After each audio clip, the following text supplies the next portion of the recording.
morning, citizens.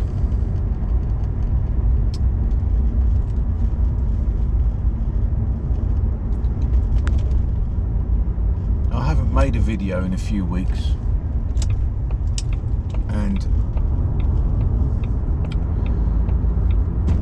the reason for that is that I don't actually know what to say.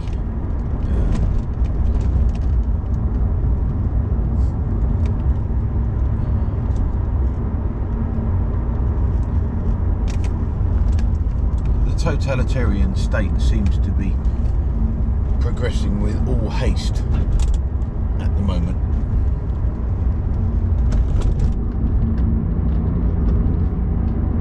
And it doesn't seem to make any difference how much reasoned argument or logic one presents as a counterpoint. It doesn't seem to make any difference.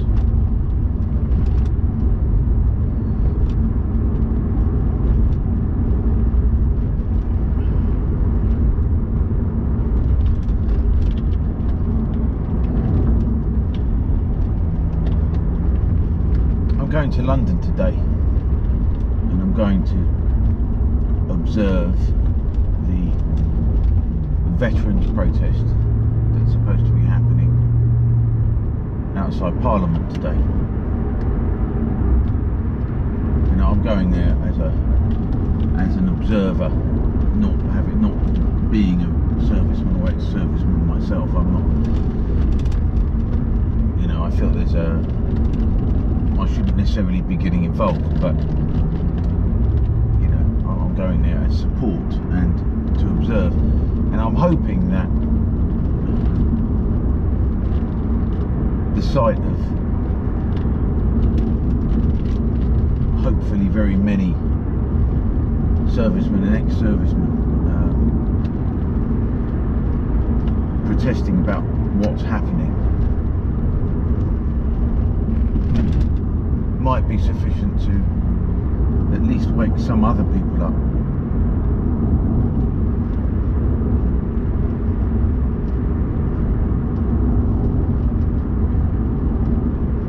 Now those people are, you know, some people are never going to be woken up, and some people are actively hastening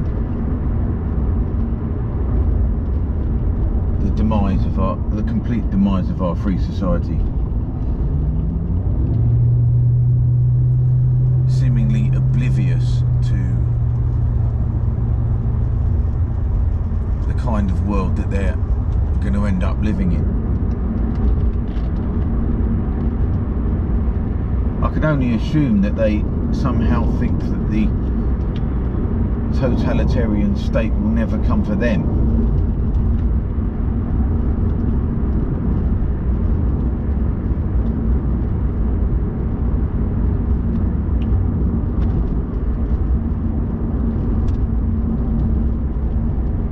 I think that's one of the problems of this, is that people think that, you know, whenever there's any restrictions or any laws passed which are restrictive, people only assume that it's going to happen to people that they disagree with.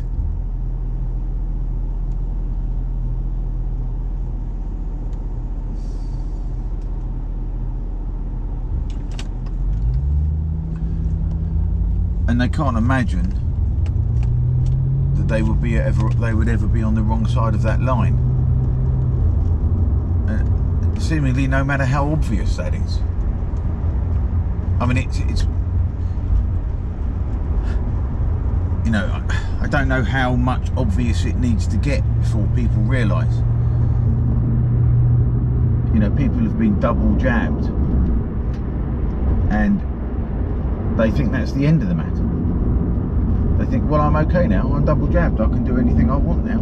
I can do anything I used to be able to do. And they seem to be falling for this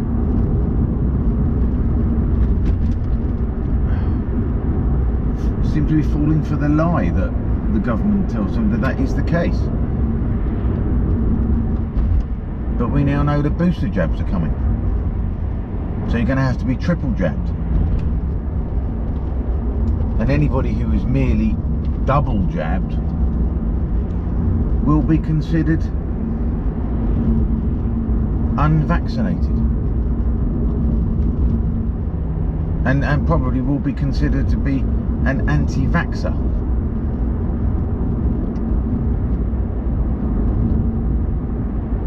So unless they comply with the third jab,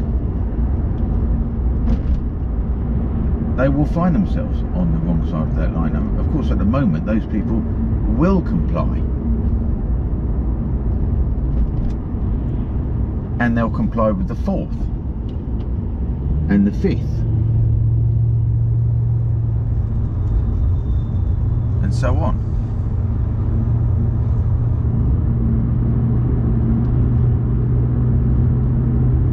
Now, I've tried to,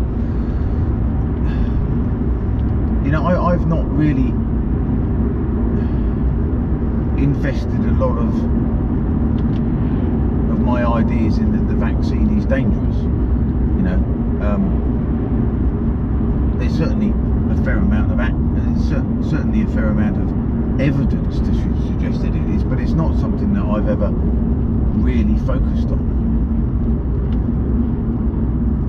My focus has just been that it is brand new and they don't know what's going to happen in the future. It's just caution.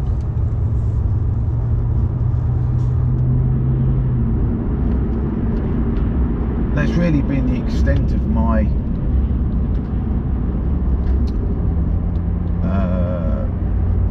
objection, really. It's not really been any more severe than that. But in 6 months' time, 12 months, or 2 years, or 5 years' time, after the 48th booster shot,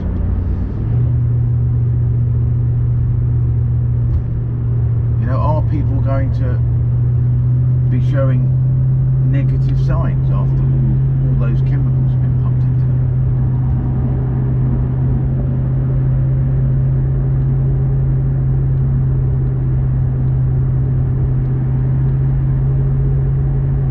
You know, I know that there are some,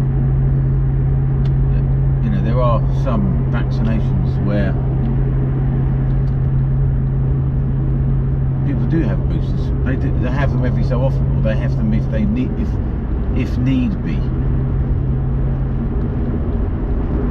You know, you cut yourself on a rusty nail. People say, you know, have you had your tetanus shot?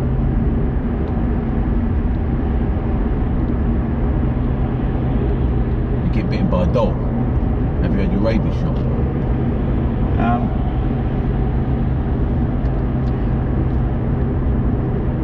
But this idea that it's just routine really is quite sinister.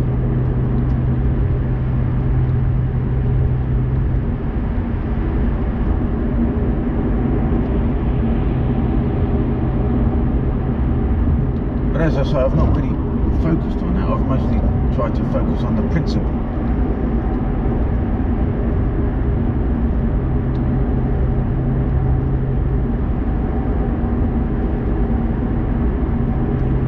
Principle being that people should have ownership over their own bodies, and this assumption that we are all, you know, suddenly over the last 18 months we have all become just these walking biohazards that are a threat to everybody else.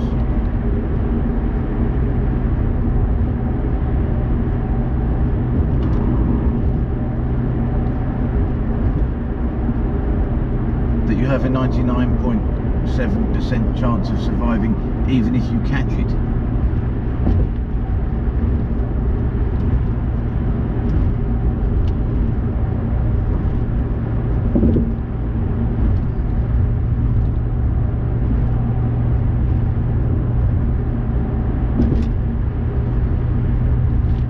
here I am going up to visit London for the only reason I ever go there these days. I certainly never go there for the culture or the diversity.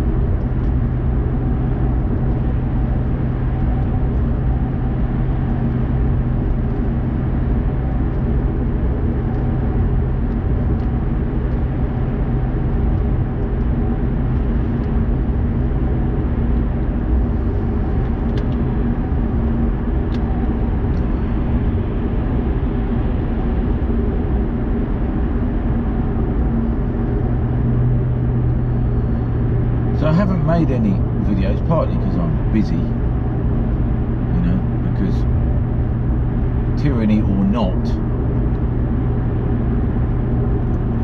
you know, one still has to earn money and have a marriage, you know, and a family life.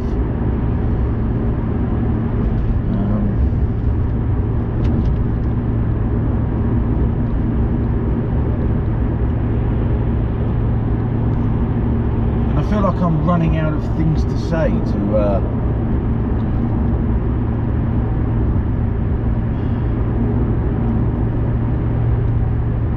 make my point.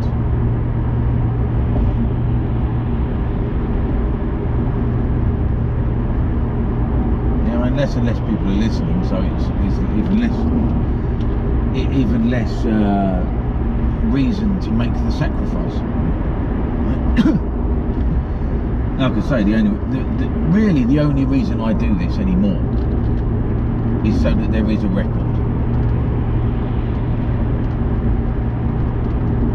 There is a record to say that I didn't comply. You know, I did resist, and I did do what I could to stop it.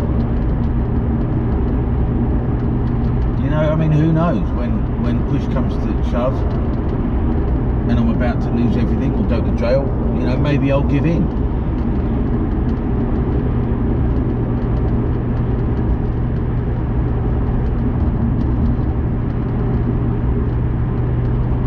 But it won't be a free decision.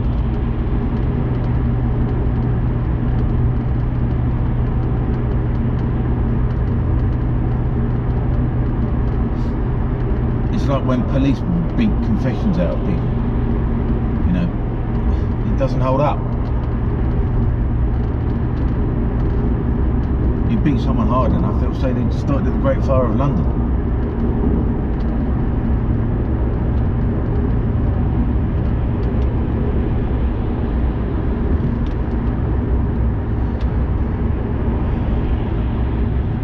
But I was having a conversation with a friend of mine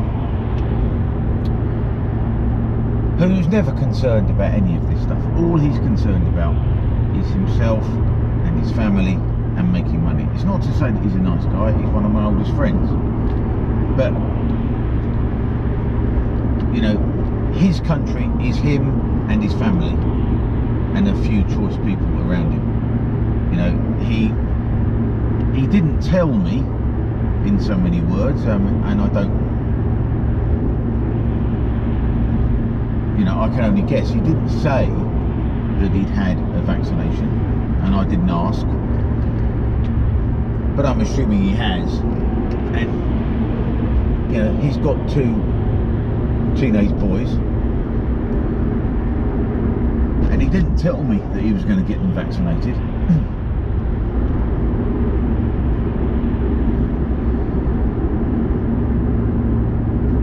But my assumption is that he will. You know, he is not interested in any concept of any resistance. And it's funny because he had this strange what would you say, attitude. He'd just recently been on holiday, and he had to kind of share this crowded beach with a whole multitude of other people. And he you know, and he was saying, sort of in a slightly comical way, he's saying, you know, I was thinking about all these people, and I was thinking about them, was thinking that if given the chance, any one of them would fuck me over. And you know, I said, well, that's a bit of a, you know, misanthropic thing to think, isn't it? You know, I said, you've got a real weird disdain for the rest of the human race. And he said, yeah, I do. And he seemed to view the rest of humanity as people who were just about to fuck him over if they had half a chance.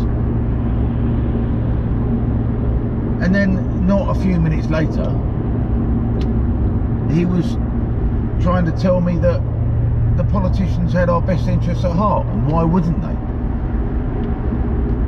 And as always in these things, you know, I was a bit blindsided by this, what would you call it, cognitive dissonance.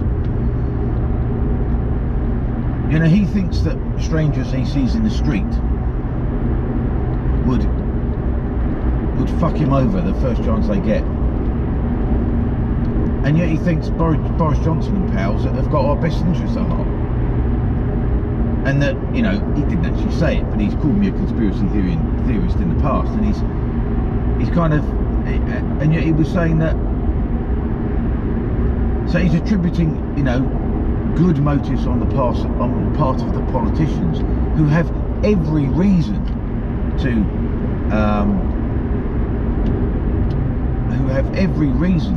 increase their power over others.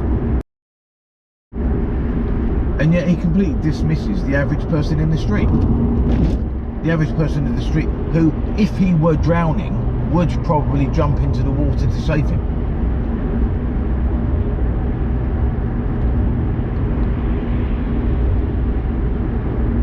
And I was so blindsided by this, I didn't challenge him on it, because it's only afterwards I was thinking, did he really say that?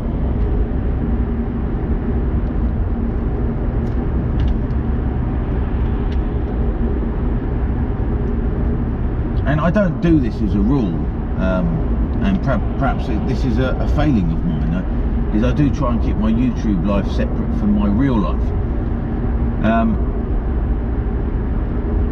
But we had this conversation, and he was saying that, you know,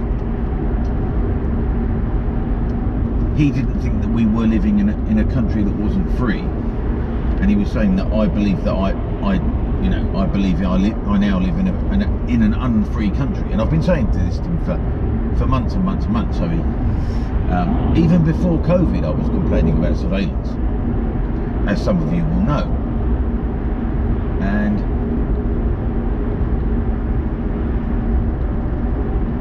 and he doesn't, you know, I don't know that if I don't even know if he cares if he lives in a free country. You know, if I was to challenge him directly, he would probably say that he does. But I think he only cares if his freedom is being restricted. His freedom to make money, you know, and he makes quite a bit of money. He's pretty well off.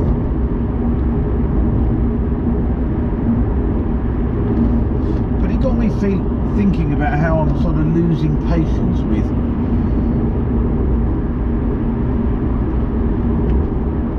people who think, because they will think and they will continue to say, you know, in a kind of low resolution way, without getting too earnest about it, you know, earnest like I do,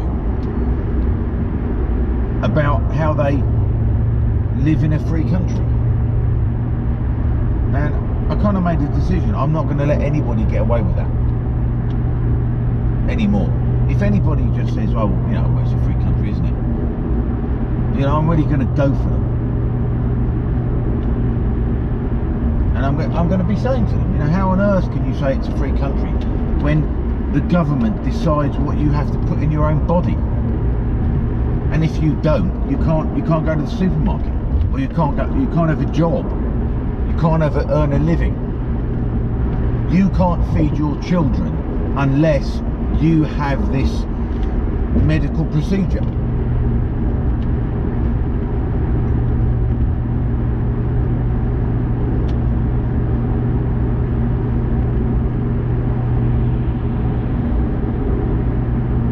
And I really am going to go for them. I'm going to say, how on earth can you say that? That's like saying black is white.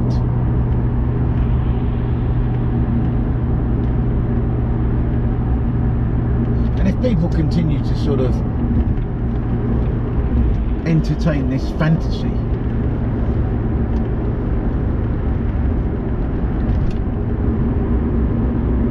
you know, they have to be pulled out of it. You know, I mean, it doesn't look as if we're going to save this free society. It doesn't look like it at all.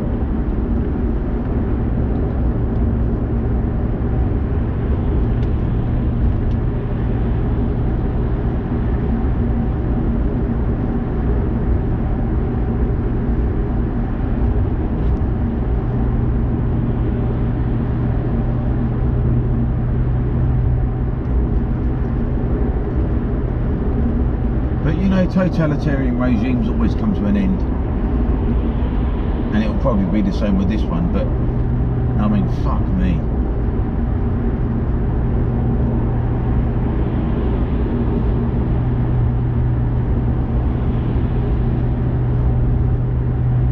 Yeah, indirectly the Nazis, you know, through wars and conquest and all the rest of it, and indirectly the Nazis caused 60 million people to be killed.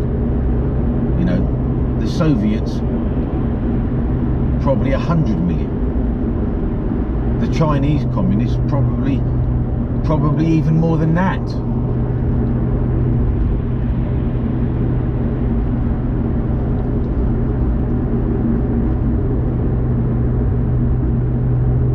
It's not so much that the truth will come out one day, and it almost certainly will, but it's the damage that it will do to people in the meantime.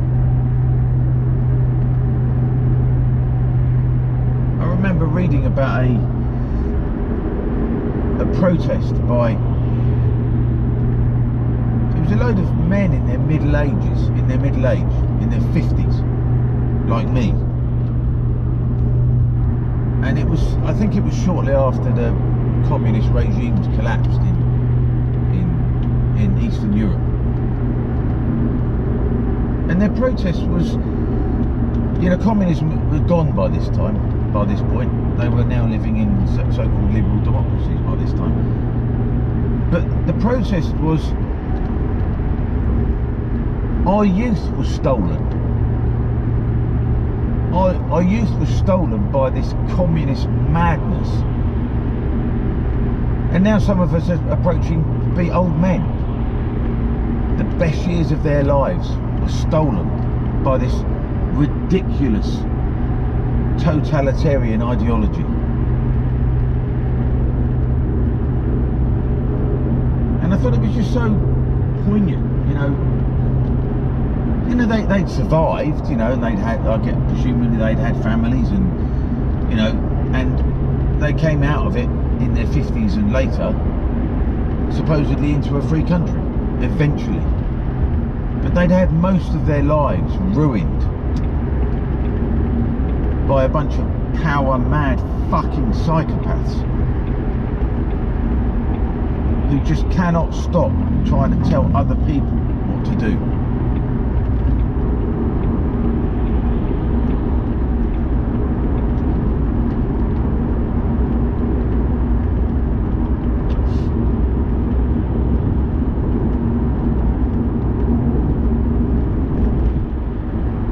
And going back to the friend of mine, you know, I mean, he's got an unfounded, as far as I'm concerned, an unfounded disdain for the rest of humanity. You know, I mean, it's one of my best friends, this guy. You know, but you know, you have your friends, don't you? And you have your friends, you know, and as their opinions form and they grow older, you know, you don't necessarily really get to the depths of what they think. And you know, you could just say, well, I shouldn't be friends with him anymore. But you know, he's a friend of mine. You know, he is in fact my oldest friend. I've known him for 45 years.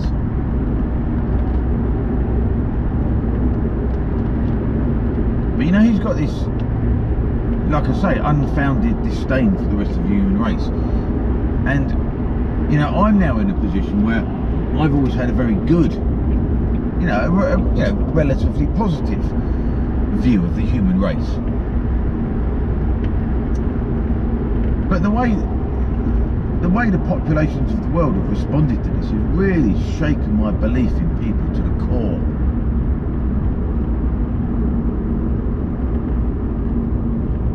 You know, I now know that there is a significant number of people who I've always lived with and thought were normal, but are in fact just these totalitarian headbangers that I've been sharing living space with.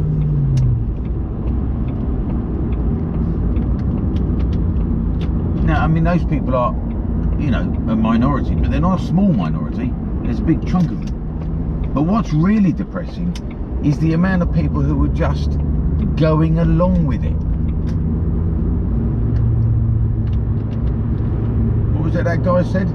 It's not the harsh words of our enemies, but the silence of our friends. That's what we'll remember. I was talking to another one of my friends as well, and I may have mentioned it before. You know, he's somebody who I really respect. You know, there's not a person on earth I respect more than this guy. You know, he's not my best friend because, you know, a guy like that has lots of best friends, but he's a very good friend of mine. And you know, he's a notch or two above me intellectually, you know, and so I like to get his take on things.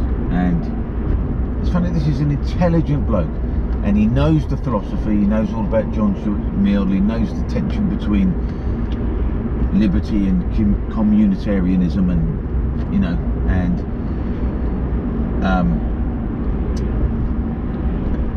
you know, and he often surprises me with the things he knows. But I'm also astonished by the things that he doesn't know. I was saying to him the other day, I think that, you know, we've already moved into fascism. And he said, no, I don't think we're there yet. And I said, well, you know, what do you call it when the state decides what you've got to put into your own body? And he kind of half acknowledged that, and he started saying, you know, and he's got a business and he employs people, and he started saying, well, this is a problem I'm going to have to face. You know, I don't like the idea of vaccine passports. But when we were talking about vaccine passports initially, he just thought it was a vaccine passport for international travel. You know, when I told him, and this is a well-read, intelligent bloke, when I told him that you can't go into a supermarket in France without proof of vaccination, he was astonished. And he said, I really am alarmed by that. And, you know, I was saying to him, you know, because being an intellectual sort, he likes the cut and thrust of intellectual debate. So, you know, he likes the conversation, and he likes to thrash out these things. But he is, you know, he has built a successful business, and it takes up a lot of his intellectual capacity, you know. And he's a very good businessman, and he's a very good boss, and he's a good husband and father, and, you know, and he's built himself a new house, you know, and designed his new house, and, you know, he's a very, very well-rounded person. And yet he didn't know that. He didn't know that the extent towards the apartheid regime was happening in France. And in fact, he even used that word to me when we were talking. He said, I don't want an apartheid society. And he said, you know, people ought to be starting to use these words, apartheid, you know, and I think sometimes in our own echo chambers, you know, and our echo chambers have a use, they do have a use. is it, in our echo chambers, we don't realise quite how little the normies know about stuff, because we're a bit obsessed by it. I'm extremely obsessed by it, and so, you know, I know things that other people don't know, you know. And if you're watching this, then you're probably the same. But I think one of the things that maybe we underestimate is how poorly informed other people are. Even intellectually deep people, like this friend of mine, he didn't know that. He didn't know that. And you know, if I've got a criticism of him at all, it's that, you know, he's too concerned with his own life. You know, life is more than about just making money. You know, and I even said to him that, you know, and I sometimes feel like a conspiracy theorist myself, you know, saying perhaps we should get some people together. You know, I feel I'm going mad here, you know. And he kind of latched onto that when I said conspiracy theorists, and as if, even though he's very, very respectful, he thought perhaps maybe I was. But on the one hand, he might think that, and on the other hand, he didn't know that you can't go into a supermarket in France without proof of vaccination.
Anyway,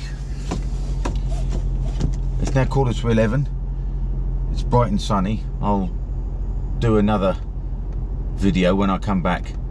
If it's dark by the time I get back to you, it means I've been arrested. So wish me luck. Stay free, people.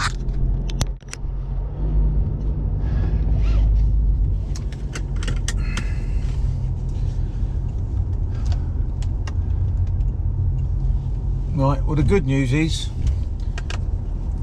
I wasn't arrested.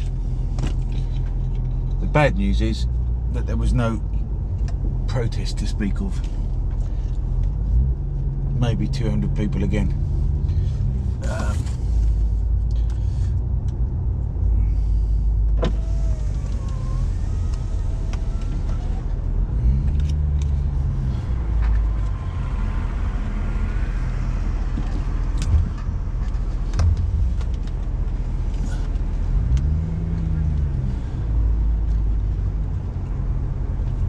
Less than 100 veterans there, I would say. The whole thing was another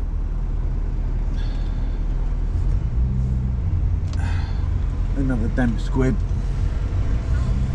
You know, I've lost a day's money, plus £5 on petrol, £20 for the train ticket and parking. So I'm out of pocket over 200 quid for attending that, which I can ill afford.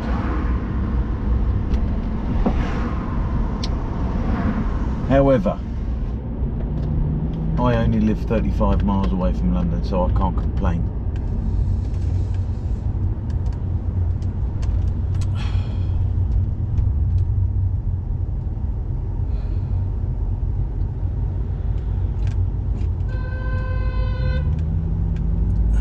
But it doesn't inspire any confidence that we are going to win this thing.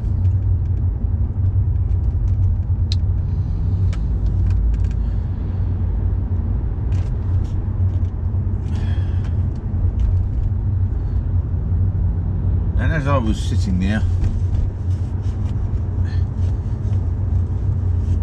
with, you know, most of Parliament Square empty, and noticing how the fact that there was some people who there were complaining against you know, vaping being made illegal, you know, like made to be like smoking.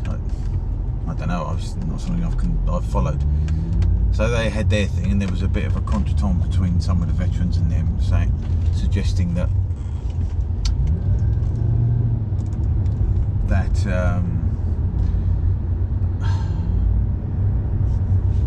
they were treading on each other's toes, I suppose. And then across the road on the traffic island by going into Whitehall, there was a bunch of people still complaining about Brexit. And there was that fucking loudmouth Steve Bray there, still going on about it. And it was kind of interesting in a way, because they had a banner that said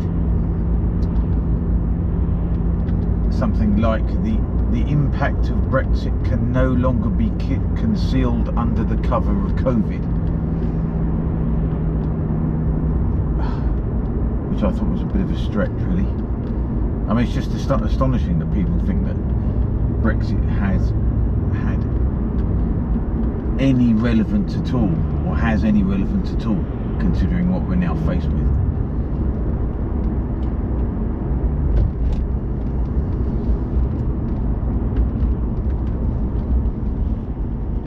But there you go, people have their little peccadillos, I suppose.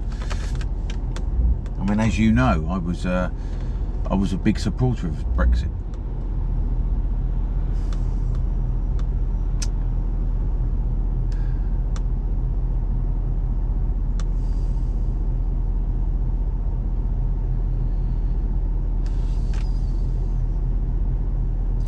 The thing about totalitarianism,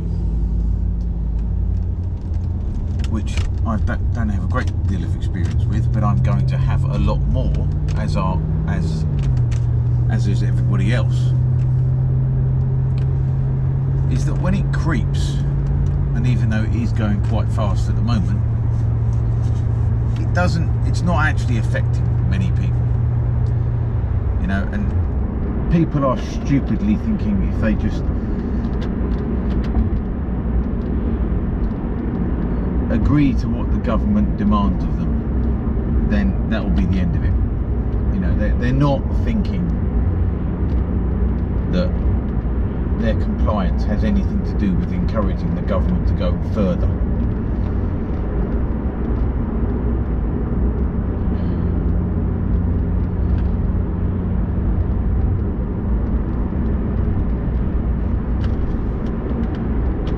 This is the great fear about this, is that,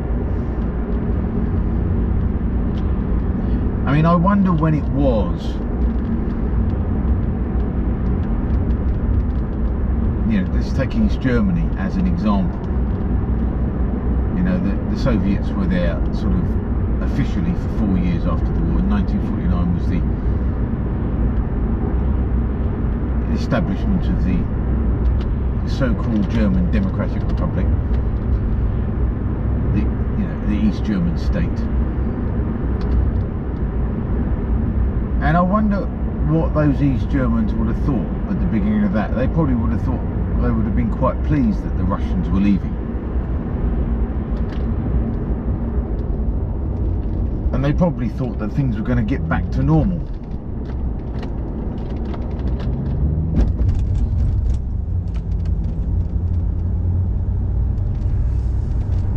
I imagine that's what they thought.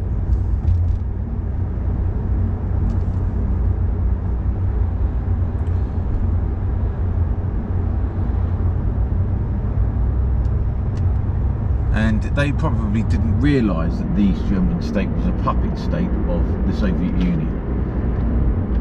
You know, probably a small number of people would have realised that, but most people wouldn't have noticed, wouldn't have thought that, I imagine.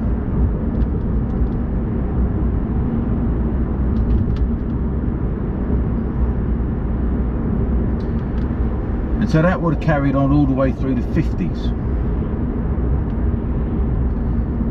And things would have got worse, as things invariably do under communism in all sorts of ways.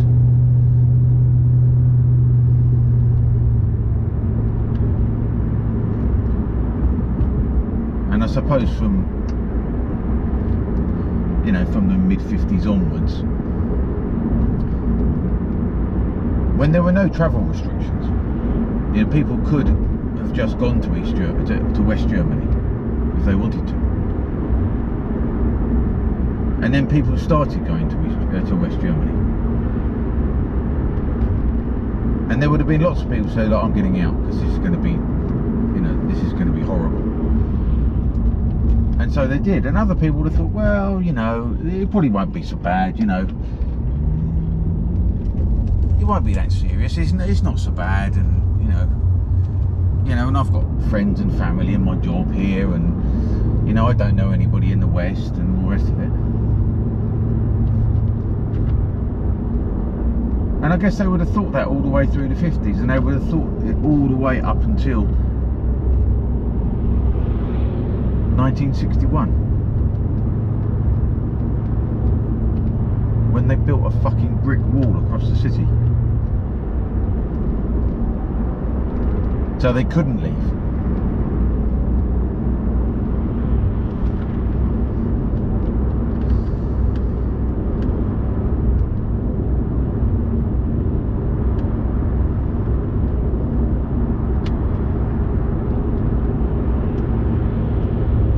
And that lasted for 28 years.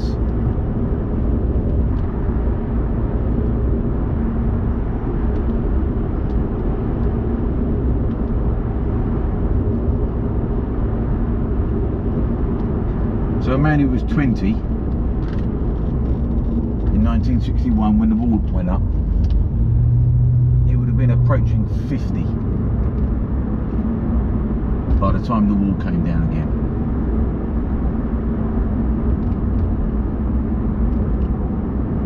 And that's what they were all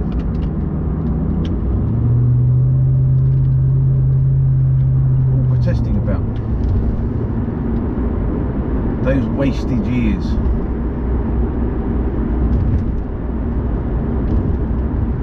Wasted years they will never get back.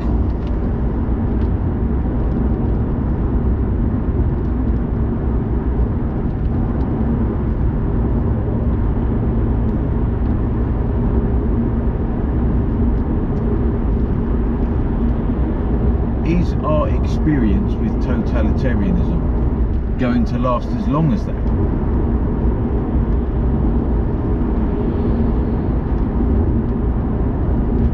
My guess is that it will. My guess is that it will last until I'm an old man.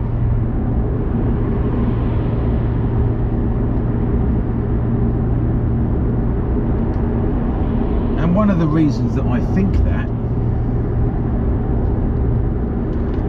is because of the thing that I've been screaming into the void about for the last 3 or 4 years. The surveillance state.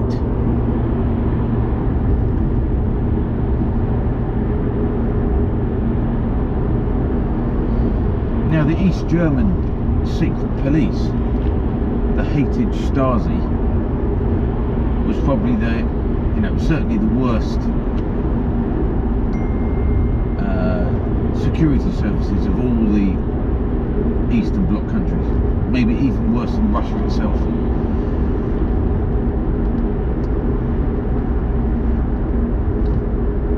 And if the Stasi had the surveillance capabilities that the British government now has, it's entirely possible that East Germany would still be East Germany.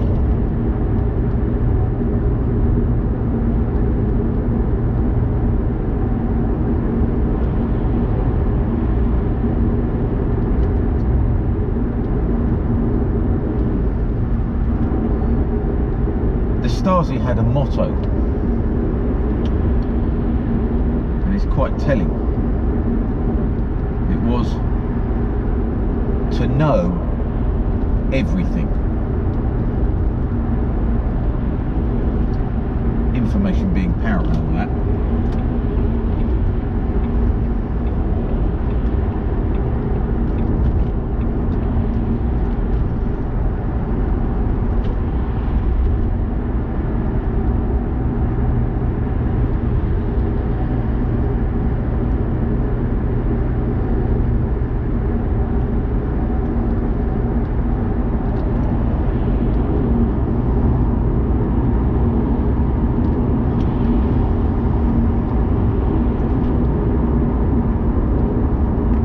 I think our task must be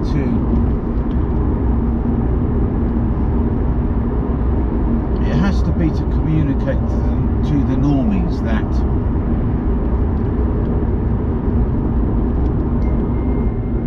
this totalitarianism won't just affect us.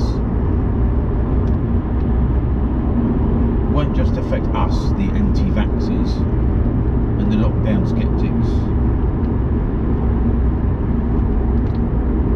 It will affect them too, and that's not easy to do, because if they are predisposed to follow the rules,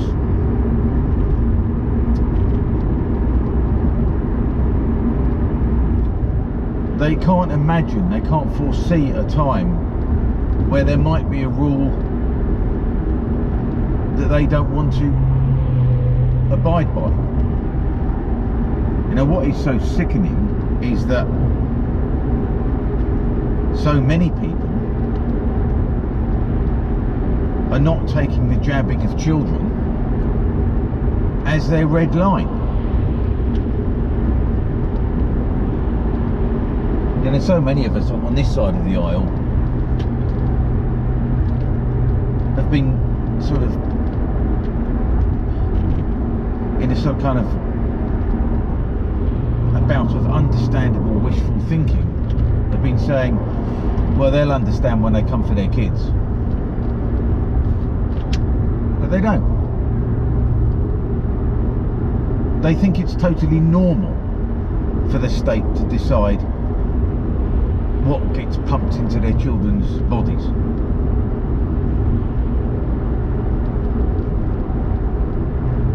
They seem to think that it's normal that the government knows best what's best for their children, rather than them. You know, in what universe is that normal?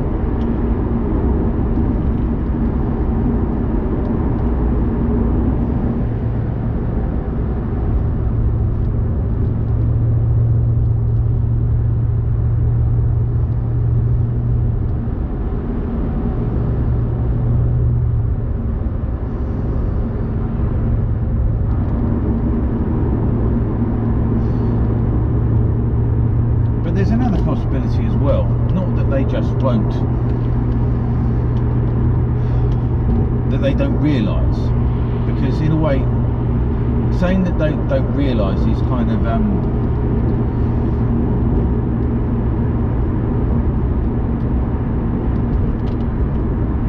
what would you say, kind of letting them off a bit lightly, but in another way it's different to that.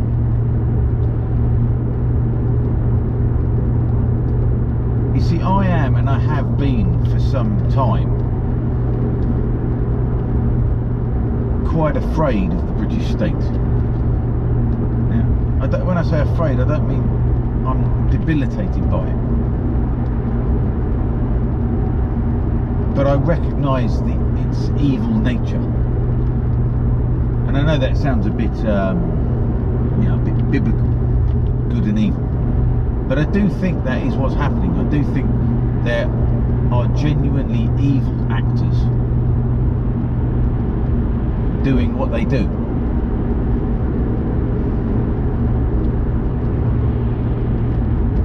And so I think that, I and probably quite a lot of us are afraid of the British state, because on the surface of it, the British state seems immensely powerful. Now, I mean, that power is an illusion, because there are 130,000 police officers in this country.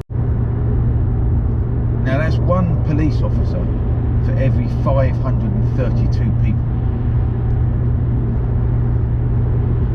Now, if people can realise just how outnumbered the police are, their power evaporates. But that is the most difficult thing, because someone's got to make a stand. And the people that have to make the stand first are the ones that will go to jail first. The people that make the stand first are the people that are going to have to lose everything first. And that requires some serious courage. And so I think that one of the things that, I think that people don't realise what's happening, but I think that on another level they do realise, and they're just as scared as I am. But they're pretending that they're not scared. They're pretending they're not scared by saying they agree with what the government is doing.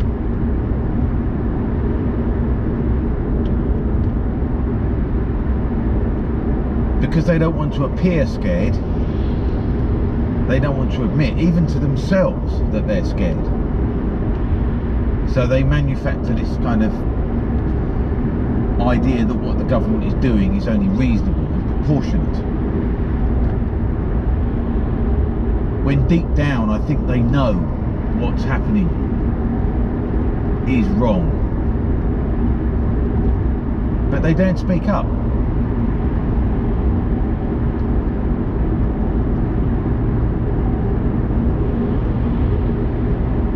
They don't speak up because they're not brave enough. Now, I've talked a lot about cowardice as if I know what being brave really is. Now, I don't know. I've scarcely been in any life-threatening situations, and I've never fought in a war. I've never faced bullets.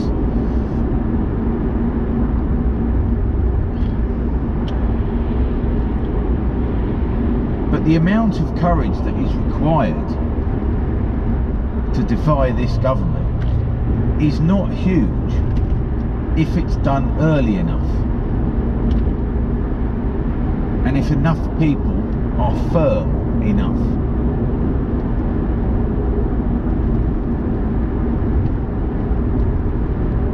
But the trouble is, people aren't firm enough, and they kind of just brush it away, saying, oh well, it will get back to normal soon, and, oh, it won't be so bad.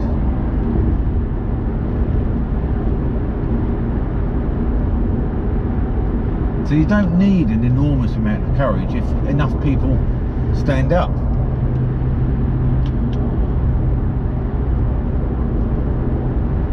I mean, even at this stage, you don't need an enormous amount of courage, even at this stage. But the reason people are so scared is because, despite what they say to you, they're looking down the long barrel of where this will go in the end. I imagine the Australians are focusing their attention a lot more on this now. I imagine the Australians are beginning to understand the monster they've let run rampant.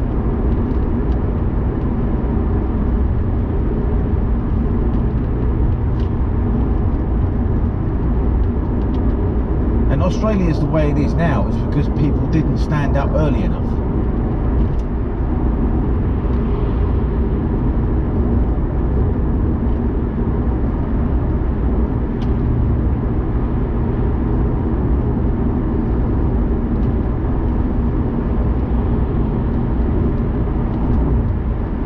But it is difficult trying to alert the normies to try to make them see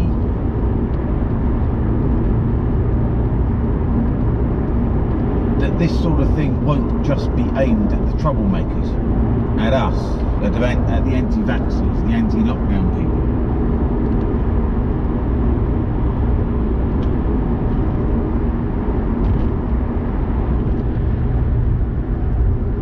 I mean, already in 18 months we've seen a massive expansion of government power into areas into our lives that we never thought imaginable.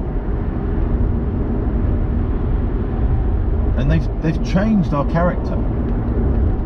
They've changed our character because I'll bet there wouldn't be one person in 100 18 months ago who would have agreed that it's the government's decision whether or not you should be injected with something. They might think that it would be a good idea, and they might think, well, you know, I think this is a good idea because, but I don't think that even 1 in 100 people would have said that it's the government's decision. And 18 months of psychological warfare against the population has turned that on its head. So a completely agreed upon moral certainty of 18 months ago is now considered a fringe extremist opinion.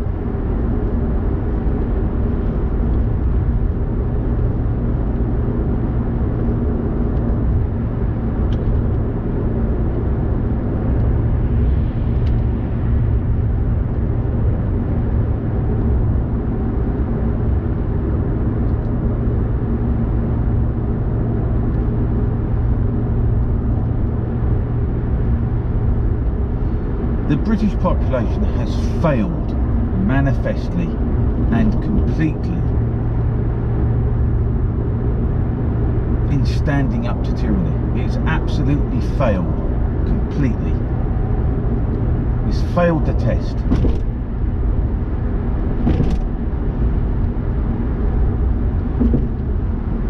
People have been too stupid, too credulous, and too cowardly.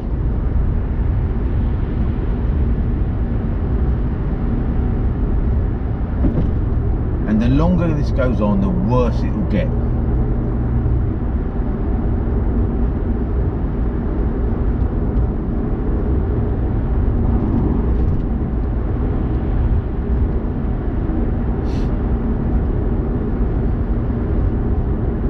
In East Germany, they reckon that 1 in every 6 people was a government informer. 1 in 6.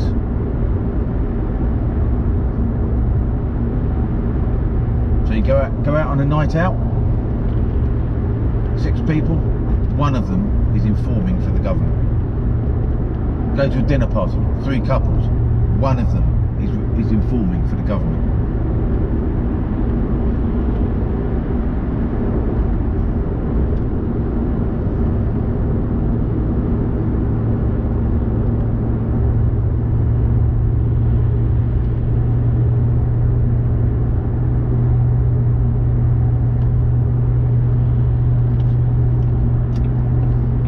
Not only must that rot society from the inside, it must rot people's souls.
But going on the train to London, you know, you just look at people and you look at, you know, groups of friends get together on the train,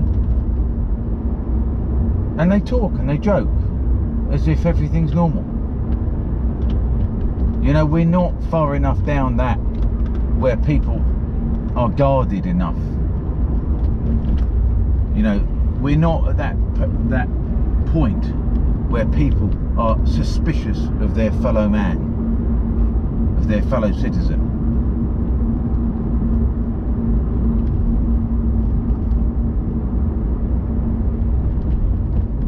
We're not at that point yet, but it's coming.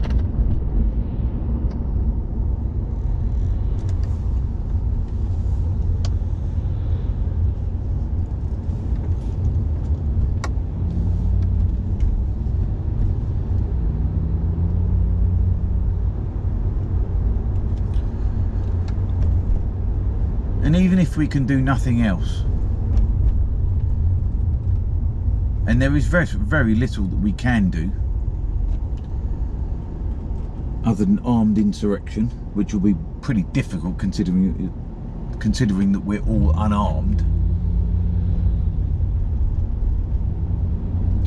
If we do nothing else, we should at the very least tell people who are responsible for this what they've done. And when I say responsible, you know, I don't mean just Boris Johnson and the rest of the cabal and the dodgy scientists and the lick-spittle media.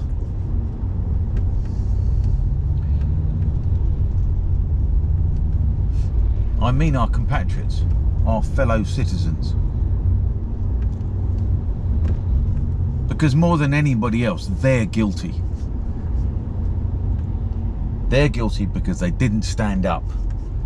They didn't stand up when it was possible to stand up. And that window of opportunity is getting smaller and smaller and smaller. I mean, having now decided to go against the JCVI's recommendations against jabbing 12 to 15-year-olds, they've already started to explore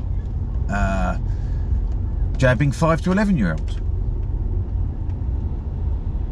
They are absolutely determined to fucking inject everybody. How people can't see this zeal with which they want to do this.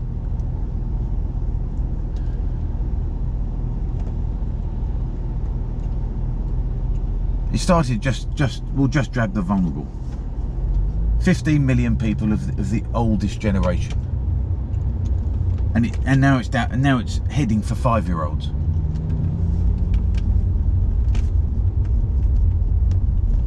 They're going to be jabbing them as they get shot out by their mothers. And still people will say, oh, I don't see a problem with it. Oh, I don't see a problem with it.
Anyway,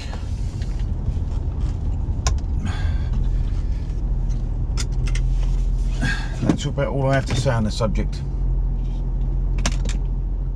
See ya.